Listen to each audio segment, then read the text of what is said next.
நீங்கள் இன்னும் உங்கள் மேரேஜை ரிஜிஸ்டர் பண்ணலையா? போச்சு போங்க.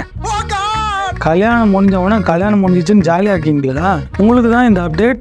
என்னை ஃபாலோ பண்ணிவிட்டு மறக்காமல் இந்த ரீலில் சேவ் பண்ணிங்க.